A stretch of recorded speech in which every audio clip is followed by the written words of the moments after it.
Nigeria is holding Nnamdi Kanu to ransom for his unity. And they know that if it is concluded, it is a problem. If it is not concluded, it is a problem. So they make it an open-ended trial so that they will look as if something is happening. But they are not interested in his trial. They are interested in holding him perpetually until people realize that that's what they are doing. And I realized that a long time ago. The problem is that everybody has become complacent about Nnamdi Kanu's freedom. They have allowed the so-called Southeastern leaders who are deceiving them to say, oh, we are negotiating, we will get this thing resolved, to allow them to calm down the restless people who should get him out. You are not going to get Nnamdi Kanu out of detention by negotiation. It's not possible. Nigeria is holding Nnamdi Kanu to ransom for his unity. The payment they are demanding for is absolute unity and loyalty, regardless of what they are doing to Igbos, yes, or they are doing to other Nigerians. Unless that ransom is paid, and that ransom is Nnamdi, or Nnamdi is rescued from the kidnappers. I think I want to say this, because Nnamdi Kanu is my friend, and I've been in this court several times on his behalf. In fact, when I would come to this court in the past, they would attack me physically. I was attacked physically thrice. The reason I don't come to court anymore is that a federal high court judge actually gave an order that I cannot attend this trial, this current trial, yes. He mentioned my name specifically, so I don't want to waste my time coming to court, but it will be more than... I think the problem is that everybody has become complacent about Nnamdi Kanu's freedom. They have allowed the so-called Southeastern leaders who are deceiving them to say, oh, we are negotiating, we will get this thing resolved, to allow them to calm down the restless people who should get him out. You are not getting, this is what I should tell you, you are not going to get Nnamdi Kanu out of detention by negotiation. It's not possible. Nigeria is holding Nnamdi Kanu to ransom for his unity. The payment they are demanding for is absolute unity and loyalty, regardless of what they are doing to Igbos, yes, or they are doing to other Nigerians. Unless that ransom is paid, and that ransom is Nnamdi, or Nnamdi is rescued from the kidnappers. Look, all these razzmatazz we are seeing in Nigeria in the courts, Nnamdi Kanu's trial has nothing to do with judges. If the Supreme Court justices decide that Nnamdi Kanu should be freed, he will not be freed. Yes. The DSS will not leave him. True. Because that has happened several times. It's not matter for what they come to do in the courtroom is scripted drama, so that they'll give an impression that, they know that Nnamdi Kanu's trial cannot go anywhere.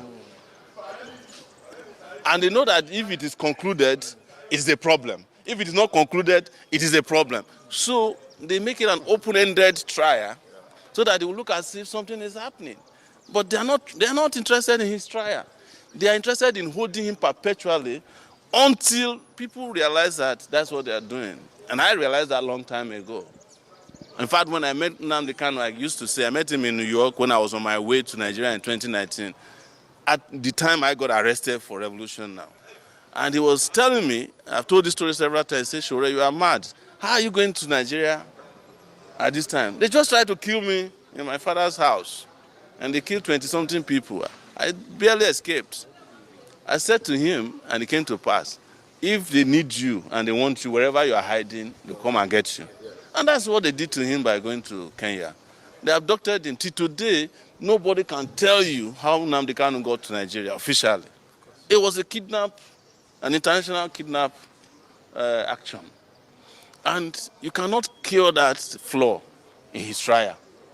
You can't go and kidnap somebody and bring him to court and bring him to trial. But they know what they are doing. So I hope that those who are his supporters and Nigerians who believe in justice will understand that is what he's about. He is a prisoner, not, you can say prisoner of conscience, of course he is, but he's a prisoner to the Nigerian project. The desire to keep Nigeria one, united, undividable. That is his crime. And those kind of crimes are not for trial. You can't get a court of law to convict him for that because it's not a crime. Of course. And that's what we tell him people all the time. If you see all these razzmatazz going on, the judge from day one already know that I didn't commit a crime. In this case that we came to today, Justice Lima knew that there was no crime committed by calling the IGP illegal because it's illegal. The issue to be resolved is very simple. You cannot lead the police if you are not in the police force. It's as simple as that. Otherwise, I'm qualified to be IG then. Throw it open. Let anybody apply for it. Then you can make MC Oluomo the IGP of police. We won't complain. You understand? It is just like saying, look, judges are entitled to spend how many years now? 70 years as judges. We don't have a problem with that because that has been done. But if you go and bring a retired judge to come and I won't if I'm brought before him, I won't answer to him because I say, sir, you are no longer a judge. You have retired from the civil service. So that is the issue they cannot cure. So the judge who accepted that knew that there was no case against me. But they are interested in one thing and one thing only, my international passport. I have achieved that for them. After that, come today, come tomorrow. While they figure out other things to do to Shore. So that's what it's all about.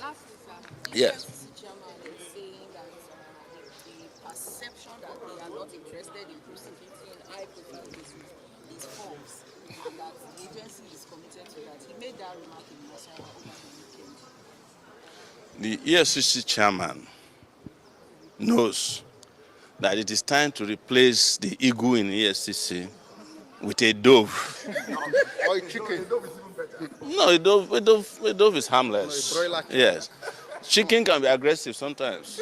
Yes. Broiler. No, if you go to a chicken and try to mess with the chicken, they will fight. But a dove doesn't fight. They should just replace the logo of EFCC with a dove. Let everyone handle high-profile cases. They can't. The high-profile people have already captured the EFCC. So the EFCC is incapable of handling any this same chairman of EFCC told us that if what's it called, Bello was not arrested, he will resign. Bello was never arrested. Bello decided after he has gone around and played and gone on vacation, came back, to come and play. And he's back on the streets. Everybody is kneeling down for Bello, who is undergoing trial for. Bello is back on doing his third term in Kogi State. So what are we talking about? So, but, EFCC chairman must give speech. The media must report it. That's what you guys are supposed to do. But my advice, once again, is that the eagle must be replaced with a dove. And we all move on. Okay, sir. Yes, Yeah. that was Showore, the man that will always stand by the truth, no matter whose ox is cursed. The man that only live by the truth, and his only truth. That truth alone is going to set everybody free. Now he has come to tell us that the government is holding Nnamdi Kanu under captive because of unity. But let me ask, this unity, is it by force?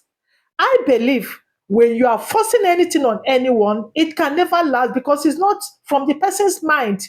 No matter how you try to force something on someone that doesn't want it, it cannot last. Except when you bring the person close to you, you sit down on a round table, you discuss this, the person, you try to convince the person the reason why this has to be. If the person see the conviction, see your reasons, he will say, okay, no problem, let me try. But this one, you say, whether you like it or not, this unity must be. However, sometimes we have to tell ourselves the truth. I don't think that things work this way. If it has to be, there has to be a serious discussion on it to know if it will actually work or not. And again, let's say that EFCC has become a toothless bulldog that can only bark and doesn't bite. That ego need to be changed to a dove. We all know that dove are so soft. No matter how you try to kill it or beat it, it will only fly away. It doesn't retaliate. This is exactly what he said, that EFCC logo has to be changed to what? To dove that are so gentle, because EFCC only go after the poor masses, but the rich ones are there roaming and nothing is happening to them. Of course, I believe what he said. What do you think in this clip? Do you believe in what Shore said or not? Of course, let me know what you think in the comment section. Do well to like, share, and subscribe. And thank you so much as you do that.